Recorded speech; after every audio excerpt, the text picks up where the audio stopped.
The last Sunday in May holds some of the most exciting races from three wildly different motorsports. They kick the day off with the Monaco Grand Prix, which is performed by the most highly regarded open wheel series on the planet, Formula One, where stuff like this happens, and this.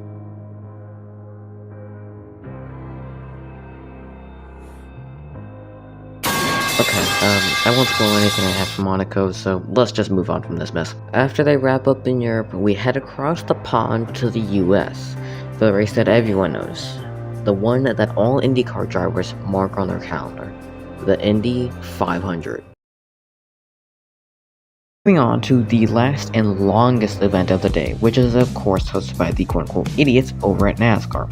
They call it the 600. Now, I could repeat what I said from my 2022 Coke 600 review, but I just don't want to, so go watch that video.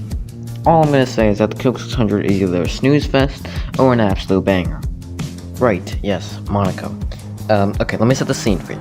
It's the 28th of May, 2023. While it may be just 8 AM in the US, it's 3 PM in Europe. And 20 of the greatest okay, well maybe not the greatest drive, let's go with 20 of the most talented and rich open wheel drivers in the world are about to start one of the most prestigious and also boring races in F1. Okay, no, I'm gonna stop myself there. I need to find somebody who's an actual fan of F1, because if I don't, I'm just gonna keep making fun of Formula 1, so, Okay, who could I call that likes Formula? Oh, I know. Where's that British person I have in my basement? There he is. Okay, I will now hand it over to the certified resident British person and a Formula 1 fan, Subbi. Well, hello there, I'm Subbi, and it's time to give you some history about the crown jewel of motorsport.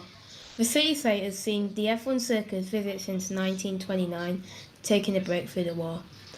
Although the country holds only 36,000 people, 5 F1 drivers have been from Monaco, nominating the prestigious race. Graham Hill won the Grand Prix 5 times, sometimes being called Mr. Monaco, even though Ayrton Senna has won the race once more, winning it 6 times. Alright, I know, you're bored to death right now, like on the race at Monaco. But did you know that the Monaco race averages 10 passes? 10 passes per race! What is that? Anyway, back to our main character. Thank you very much. I'll be sure to drop off your free tea and crumpets in about 10 business months. So before I begin the actual Monaco bit, I did write a script for this race while watching it, and most of that script has been scrapped due to the fact that I can't find footage of the full race. I'm sure there's some of it out there, but I couldn't find it, and I do apologize, but you'll just have to deal with it. I'm sorry. And lights on, away they go. Max driving with the inside lane, grabs lead from Chad Lonzo, is further back in the field, scrambles to grab as many spots as possible without crashing into this very, very narrow track, which is also kind of boring. Fast forward to lap 11, and oh my goodness, Sainz almost completely ended both his and Alcon's day. Whoa, my goodness. Now it's lap 34 when rain was starting to close in on the city-state of Monaco. Teams kept the cars on dry tires but anticipated rain. Then, one lap later, poor Sergio Perez picked up some front wing damage from almost running over Magnussen.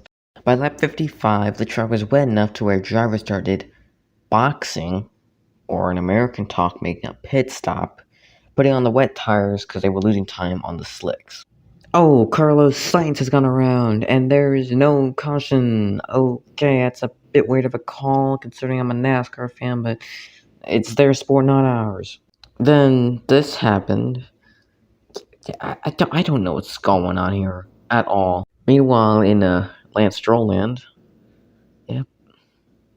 Why is this guy even in Formula 1? Like, I have so many questions. Oh, he didn't even make the corner. Oof. Meanwhile, Perez is out here driving like it's Formula Drift or something. Of course, you have to remember that all happened in one lap. And you also have to remember that nothing stops Max Verstappen. And he won by almost half a minute.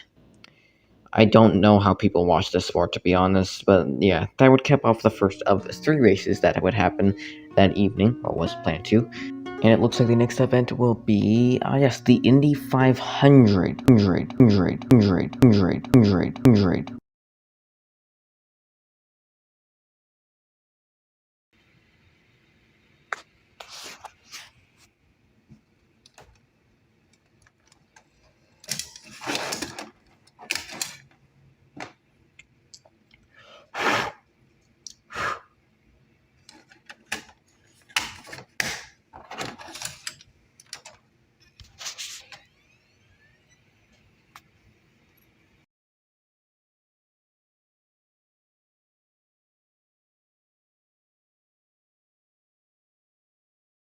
Looks like the next event will be, yes, the Indy 500. Now, if you're a racing fan or even just a normal person, you know what the Indy 500 is. It's the pinnacle of speed. I mean, 234 miles per hour? Can you even name another series out there that does 230 miles per hour for 500 miles with 30 cars? No, you can't. Anyway, the Indy 500 is part of the Triple Crown in both America and Europe. Now then, some facts about the Indy 500. The track has existed since 1909. It was built by these people according to Google. Don't know if that's right or not.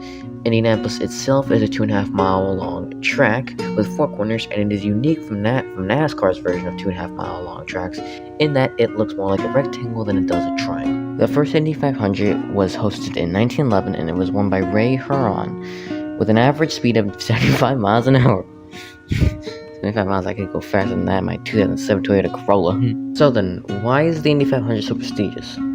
Well, I don't know. I did a Google search, this is what turned up, so maybe I should, click on a Google link or actually read or something, but I don't care. I don't want to dig into it anymore.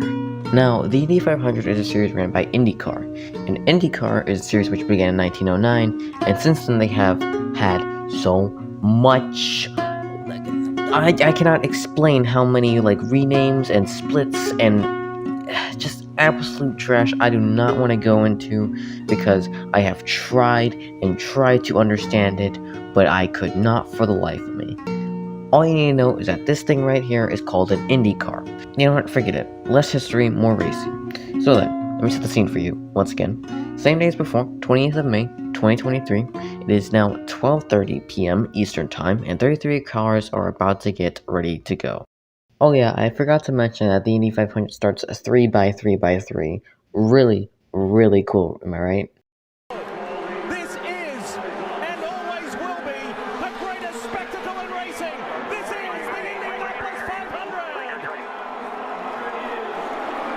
And Alex Palou leads very strong into turn 1. Renus VK and Felix Rosenquist with Scott Dixon going high. After the first 1 or 2 laps, it quickly became apparent that it was going to be the 10 of Alex Palou versus the 21 of Renus VK. They started battling for the lead, and they didn't stop for 60 laps. They traded the lead 12 times, only being interrupted by pit stops on lap 30, in which the 44 car of Catherine Legg did what I usually do in NRS 3 when I forget I left the traction control off. By lap 65, pit stops are once again in order, and Renus VK fell out of the lead. And the battle became between the 5 of Pato O'Ward, and the 6 of Felix. What the? How do you pronounce that? I'm not even gonna try. And the 6 of Felix Swedish name. Now, I wrote down in my notes that by lap 91 I almost fell asleep, but something woke me up, and it was definitely either the pass in the grass, Dale Earnhardt style, or Rick Racing doing Rick Racing stuff. Most of the field, except for Callum Ilott, came in and pitted, which put him out front. Not for long, though, because Mr. Sweden and Pato O'Ward quickly passed him and went back to battling each other. And around lap 140 or so, the 8 of Marcus Ericsson and the 2 of Joseph Newgarden started going at each other. And that battle lasted for about 10 laps before the 28 of Romain Grosjean slapped the outside of turn 2. Off the restart on lap 156, it was still Marcus Ericsson and Joseph Newgarden still out front. However, Santino Ferrucci in the America car was charging hard. He went from 3rd to 1st in a 1 lap, full send. Moving on to lap 170 when most of the field came in and pitted to make it on fuel. However, once pit stops were completed for most of the pack, Ferrucci fell back to P11, while Ericsson was in P7, and the 6 drivers in front of him hadn't made up their pit stop yet, so basically making him the leader. I did almost fall asleep around lap 160, and I woke up around lap 180 or so, I don't remember. And later on lap 185, this event almost became a tragedy. Moves that shell car. Oh! Felix in the wall, big time. This is going to be a big hit right here. I don't know if he's going to keep it out of the turn 2 wall. Oh, no! Kirkwood! Ooh! Kirkwood upside down! Guys, this will be a red flag, almost certainly. Huge impact. Felix lost grip in turn 1, spun around in turn 2, and Felix's left rear tire made contact with Kyle Kirkwood's left rear, setting it off the car and flying out of the track. Kirkwood would then hit the outside safer barrier and flip upside down. Now, I cannot understate how thankful we should all be that that tire didn't just go straight in the fans. This could have turned out so differently, and we should all be so thankful that this event is not remembered as a tragedy. Sorry, let's move it on. They restarted on lap 192, and it was Owert out front thanks to a big brain strategy. He was no match, however, for Joseph Newgarden and Ericsson, and he sent it a little too hard into turn 3. This would bring out the red flag, and when they restarted, it would be just 4 laps to go. Oh, and they wrecked on the oh my, you guys didn't even make a start-finish line. What? Oh, they wrecked on the restart. Are you joking me? Now, one thing to remember when you're an NASCAR fan going to watch the Indy 500 is that IndyCar doesn't do overtime. I did not know that because I don't bother to do my research because I'm stupid. Anyway, this was going to make the official decision rather interesting because if they end the race here under caution, that would mean Marcus Ericsson would win. Or if they let it play out, that would mean perhaps Newgarden or Ferrucci or somebody else could pounce on the lead. And 8 minutes after the red flag was displayed, the officials would tell the teams to pack their stuff up and get ready to go back for a last lap, 1 lap shootout. I've to see NASCAR do that. Ericsson would have to play it offensive and not let Newgarden pass. If they both wreck, while Ferrucci was sitting there in third, maybe he could win. Guess we'll have to find out. Green flag flies at the speedway. Palou is on the inside of Rossi, but Ericsson has bolted. Ericsson sprints away from Joseph Newgarden and is doing what he did a year ago. The second year in a row we see him unleashing the dragon as we see almost contact between Palou and Ferrucci. Ericsson leads out a 1. Ferrucci threw a shoulder at Alex Palou and said, "Don't you dare." Ferrucci trying to get a draft off Newgarden and Ericsson, but Newgarden with a monster run off turn 2. Joseph Newgarden has never won the Indianapolis 500, and he's ahead on this last lap. Joseph Newgarden, is this the moment when the pain ends? The drought isn't over for Joseph Newgarden, or does Marcus Ericsson have something? Team Penske at the Indianapolis Motor Speedway, and Joseph Newgarden. 1 lap, 1 pass, 1 win. Joseph Newgarden, your Indy 500 winner. He also went up in the stands. I don't know if that's a tradition or not, but I don't know. I thought he was going up to go punch some people or some garbage. But anyway, the Coke 600 hosted by NASCAR is about to start in 2 hours, so we better pack everything up and get ready to go. Oh, you gotta be kidding me. Alright, so sadly, the entirety of Lake Michigan decided to come down on Charlotte, and because of that, NASCAR decided that it was a lost cause, and they delayed the race to Monday. Thankfully, by the scheduled time on Monday, the track drying crews did a fantastic job to make sure that this 1.5 mile long track was dry and ready to race. So then, history and, all the stuff I've done for the previous races. Yeah, I'm not going to do that, because I've already done it before in my other 2022 Coke 600 video. And yeah, you can go watch that now if you want to. Anyway, assume that you've just watched that video or you don't care. For the final time, I will set the scene. The 29th of May, 3 p.m. New York City time. It is now 21 hours after the original start date. However, 37 of the best oval racing drivers in the world are about to start one of the longest races in their series. 7-time champ Jimmy Johnson, shotgun on the field, green flag, the Coca-Cola 600's underway.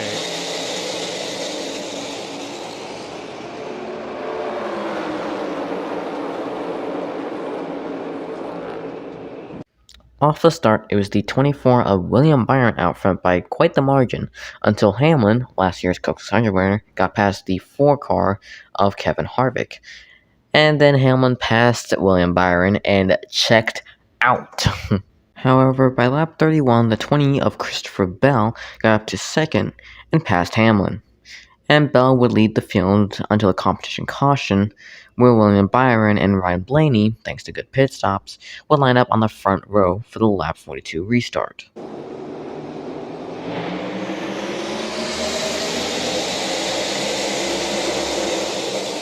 A 9.7 second pit stop for William Byron got him back to the lead. Let's see if he can keep it. Byron would unfortunately fall back, while Blaney would pull a decently sized lead. And by lap 60, Bell would get past William Byron and start to run down the 12, which took him a whole 4 laps. Skipping to lap 75, the fan favorite and 7-time champion of Jimmy Santabeer Johnson would spin coming off a turn 2, bringing out the caution. They restarted on lap 80, and Byron managed to find some speed and hold off both Ryan Blaney and Christopher Bell all the way to the end of stage 1.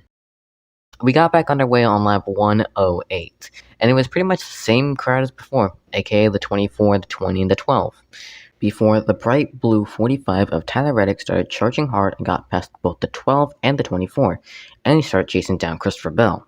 And while he wouldn't get past the 20, he would play the strategy right to get in front of the 20 when rain started falling again on lap 156. The rain would bring out both a caution and the drying trucks. After a very short rain delay, they would get back underway on lap 164. The hood during the red flag. So that's an unapproved adjustment. He starts in the rear with one of the fastest cars here. It is Reddick and Blaney up front as we're back to green. Obviously, the top 5 stayed out on tires. Not much separation between these sets of tires here. So I think these top 5 will hold on pretty strong. Oh, whoa, trouble. Jimmy Round Johnson. goes Jimmy Johnson. And caution waves. And the 84 of Jimmy Santabeer Johnson is in another wreck. It looks like he dragged his teammate Noah Gragson up the wall and he spun himself. Wow, good job. Oh yeah, and while under caution, Fox pointed out that somebody had somehow parked a boat in the grandstands. I have so many questions about this track now.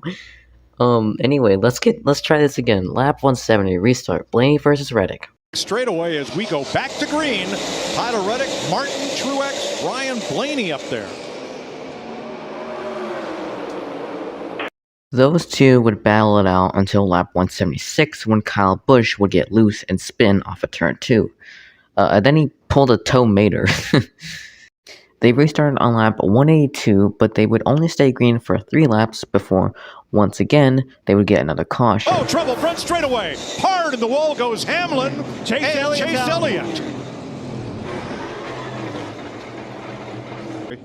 Yeah, I have legitimately no clue why Chase Elliott tried defending this on Twitter. I'll put up the tweet if I can find it. I probably won't, but I'll do my best. But it was a pretty blatant and intentional wreck, and I don't know why he tried defending it. If I had to imagine, maybe it's because of his fan base, but never mind. Anyway, moving on. It would be just 9 laps to go in stage 2. Maybe this time we can race it out. Man, out of nowhere, Chris Buescher in the 17 with some speed, pulling away. Oh, goodness, Reddick, Blaney, and Bell are all fading. Alright, 2 to go. Maybe the 4 of Kevin Harvick can pass Buescher, and oh, you're kidding me. You're kidding me. No, caution. Caution for what? BJ McLeod? What are you doing? What are you doing? You just parked it on the front straightaway. Oh, my goodness. That caution would bring the stage to an end, with Chris Buescher as the stage winner. Both the 8 of Kyle Busch and the 47 of Ricky Stenhouse stayed out while everyone else came down and pitted under caution, putting those 2 out front for the start of stage 3. 2 drivers who did not pit. Ricky Stenhouse and Kyle Busch are up front as we go back to green. Kyle Busch, we've already seen him around backwards. And Stenhouse, don't sleep on Stenhouse. That's been a top 10 car all day. Yeah, well, we will be sleeping on Stenhouse since both he and Kyle Busch got passed by both Kevin Harvick and Joey Logano on new tires. Logano attempted to pass Harvick but didn't have enough speed to get past him. Instead, Joey fell back and Blaney stepped up to the plate. On lap 226, Ryan Blaney finally ran down and passed the 4 car. Skipping ahead to lap 232 where poor Christopher Bell would spin coming off a turn 4, just like a couple other drivers from last year. Byron lined up second on the lap 237 restart thanks to a fantastic pit stop by his pit crew. However, Byron wouldn't have the speed to catch Blaney, and instead it was Tyler Reddick, who restarted 10th by the way, who charged all the way up past Byron and started running down Ryan Blaney. Reddick tried as hard as he could, but Blaney just had more speed than him. And on lap 275, the piece of trash that is Cody Ware spun on the back straightaway with some help from the 6 of Brad Keselowski, bringing out the caution. With just 20 to go in the stage, it would once again be Blaney versus Byron out front. 24 to the lead. Green flag.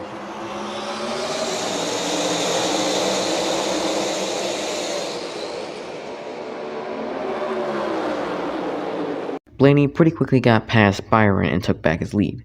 Then Tyler Reddick got past Byron. Could he run Blaney down and win the stage? Of course not. Ryan Blaney would hold on and nab the stage 3 victory. It would be the same front row as the last restart for the start of stage 4. Bowman the top 10. Byron's picked up a total of 15 spots in the pits today, every stop under 10 seconds, including their 3 fastest stops of the year today. That's why they call it a team. It takes everybody to get the job done. Well, they got him the lead, but again, here comes Blaney trying to take it away on the very first lap under green. On lap 309, the 45 once again got past Byron and started chasing down Blaney. Looks like we might have a good battle on our hands. Nope, Blaney's driving off. Oh my goodness. Big save by Reddick. Wow, that's a fantastic save. That slip-up would allow the 8 of Kyle Busch to get past the 45. However, Busch is sitting about 3 seconds back right now, so I don't think he can catch him. And skip forward. Oh my goodness, Michael McDowell's 3-wheeling it. That would bring out a caution. And with every caution comes a pit cycle. And with every pit cycle comes a chance for William Byron's pit crew to put him out front, which is exactly what they did, putting him out front lined up against the 45 of Tyler Reddick for restart. Green flag.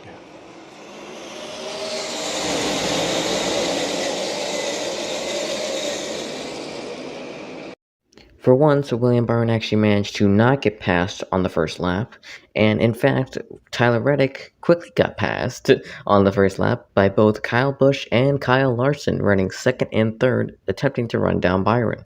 Skipping ahead to 44 laps to go, we got another caution from Kevin Harvick spinning down the front straightaway, and getting first place? Oh, nope, sorry, that was just time error, my bad. Oh boy, the 38 of Zane Smith stayed out and is lined up second. Oh boy, it's ought to be so and he just instantly got passed. Oh no. Oh no. Oh, caution. Alright, put it out. Let's rack him back up again. Okay, 31 laps to go. Byron v. Blaney. Great jump and great push by his teammate Larson behind him. Boy, Blaney really did a good job rolling the bottom there. 4 wide. Look at that. Prix on the bottom. Stenhouse. A push from Gibbs. Oh, and Cindric is around and caution wave. Oh, look out. Okay, one more caution, why not? Love the electric slide that both Eric Jones and Michael McDowell pulled NASCAR Heat 2 style. Okay, this time 26 laps to go, Byron versus Blaney once again. Blaney did a much better job on this restart staying with William Byron. So did his help behind him, Truex. It's not going to quite get clear here. Oh, Larson's around! In front of the field, this is going to be big! Hold the brake. Big pile of Logano, Gibbs, and more. Okay then, why not? Let's go for one more. 20 to go. Once again, Blaney versus Byron. We go back to green, 20 to go. Big jump on that outside. Good push from Truex behind him. Byron didn't get the best jump on the inside, Tony. Okay, alright. Looks like we're gonna run this one out. As seen before, Byron is only on par with Blaney on a maybe, 5-lap run. And as seen before, Blaney ran away from Byron, and this time we wouldn't get a caution. So they would race it out for the remaining 20 laps, and Ryan Blaney would get his first victory of the season and be the 2023 Coke 600 winner. Now, I feel like I should probably add some more glamour to that, win statement or whatever, but it really wasn't much of a competition in terms of the long run, because Byron only had a very, he could only, like I said already, he could only keep up with Blaney for around 5 laps, and Blaney had the car to beat that day pretty much. So, good job, Blaney. The race was 4 hours and 59 minutes with 16 cautions and 31 lead changes. So, yeah, on paper, it was worse than 2022. But then again, you can't really ever beat 2022, because that Coke 600 was just an absolute fantastic mess of a race. You're never gonna beat that. It's legendary. But yeah, so that was all 3 races from the 2023 Memorial Day Triple Crown Racing thing. Yeah. Thank you very much for joining me for this. It's a bit of a summer project that I've had going on because I had nothing else to do this summer, so why not? Yeah, anyway, here's some credits, and I'll see you when I see you.